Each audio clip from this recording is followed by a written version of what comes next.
Assalamualaikum warahmatullahi wabarakatuh. Shalom. Sebelumnya perkenalkan, nama saya Anggundita Imelda Purwando. Saya mahasiswa semester 4 Sekolah Tinggi Teknik Atlas Nusantara. Di sini saya akan membuat tugas video yaitu sejarah perkembangan perangkat lunak dengan dosen pengampu Bapak Fauzi Eskom MA.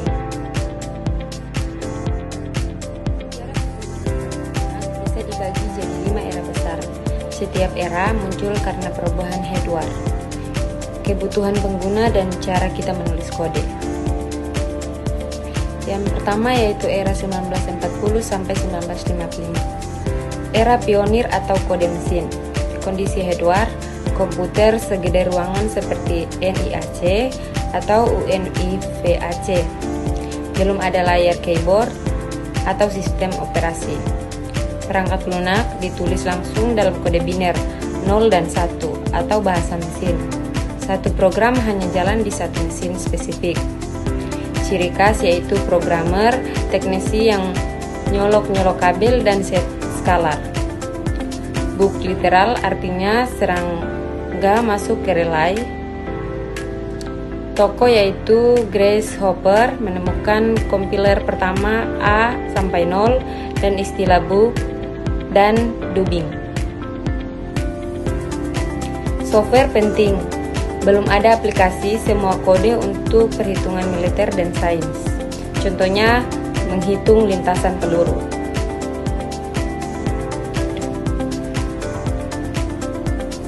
Yang kedua yaitu era 1956 sampai 1965. Lahirnya bahasa pemrograman dan sistem operasi. Hardware mulai pakai transistor, lebih murah dan andal. Mulai kepikiran masa menulis kode harus pakai 0 atau 1 terus. Bahasa tingkat tinggi pertama, Fortran 1957, IBM untuk sains atau teknik, COBOL 1959 untuk bisnis, masih dipakai bank sampai sekarang. LISP 1958 untuk AI, sistem operasi GMNA 1 atau 01, 956 untuk IBM 704 jadi OS pertama. Fungsinya cuma mengatur urutan kerja bat. Krisis, software telat, mahal, error, proyek SAGE milik militer AS habis 8 miliar, mayoritas untuk software. Yang ketiga yaitu era 1966 sampai 1970, krisis software dan rekayasa perangkat lunak.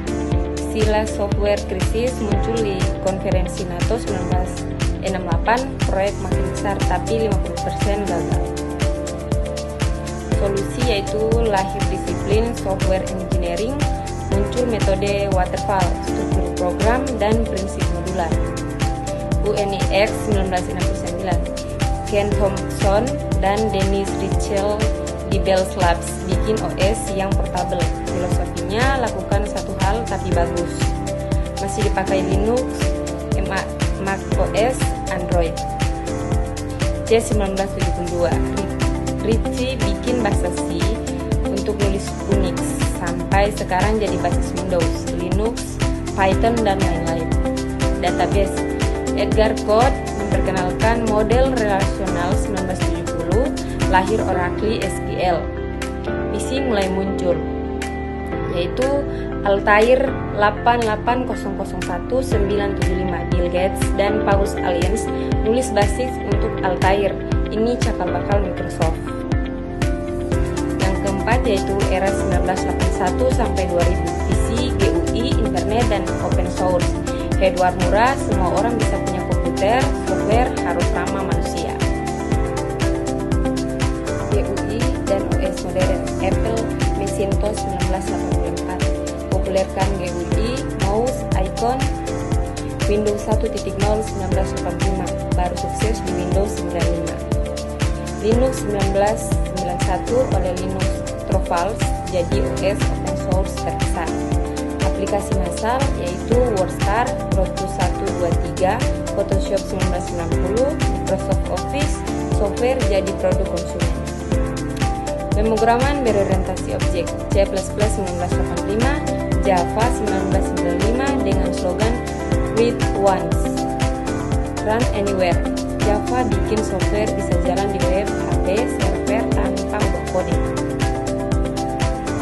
Internet boom, browser Mozilla 1993, Netscape 1994, lahir JavaScript 1995, PHP 1995. Website dinamis mulai muncul, misalnya open source gerakan GNU Richard Stallman. Linux, filosofinya yaitu kode harus bebas dibaca, diubah, dan dibagikan. Yang kelima yaitu era 2001 sekarang, cloud, mobile, AI, dan agile. Internet cepat tambah HP canggih. Software harus update terus dan bisa diakses di mana saja. Tren utama penjelasan contoh dampak. Yang pertama yaitu Agile dan DevOps. Agile Manifesto 2001, rilis versi kecil, tiap minggu bukan nunggu 2 tahun. DevOps gabungin tim developer, tambah operasi update aplikasi, misalnya Gojek atau Grab bisa tiap minggu. Mobile dan App Store, iPhone 2007, App Store 2008, SDK Android 2008. Software berubah jadi app 3,5 juta app di Play Store. Whole Computing, OS 2006, software nggak diinstal tapi disewa lewat internet. SaaS, software A service Google, Canva, Netflix, ChatGPT. Open source merajalela, Git 2005, tanpa GitHub 2008, hampir semua perusahaan pakai dan kontribusi ke open source. Android, Visual Studio Code, Python, Torch, Kubernetes, AI low code, machine learning jadi bagian software sekarang. Muncul Copilot, source yang tulis kode, low code atau non code, biar non programmer bisa bikin app. ChatGPT, ini Journey, TikTok for you page, Web 3.0 dan lainnya app distribusi. Blockchain, edge computing, quantum smart, kontak aplikasi IoT. Pola yang terus berulang dari dulu sampai sekarang. Yang pertama yaitu abstrak makin tinggi dari 0 sampai 1, assembly, C, Python, bikin aplikasi pakai prompt. Tiap lapis menyembunyikan kerumitan di bawahnya. 2. Hardware mendorong software, transistor, PC, internet, HP, GPU, AI. Software baru muncul karena hardware baru. Yang ketiga yaitu software mengalahkan dunia. Kata Mars Andreessen 2011, dulu software cuma bantu kerja, sekarang Uber gantiin taksi, Spotify gantiin CD, WhatsApp gantiin SMS. Semua jadi software. Intinya sejarah software itu sejarah bikin hal rumit, jadi makin gampang dipakai manusia.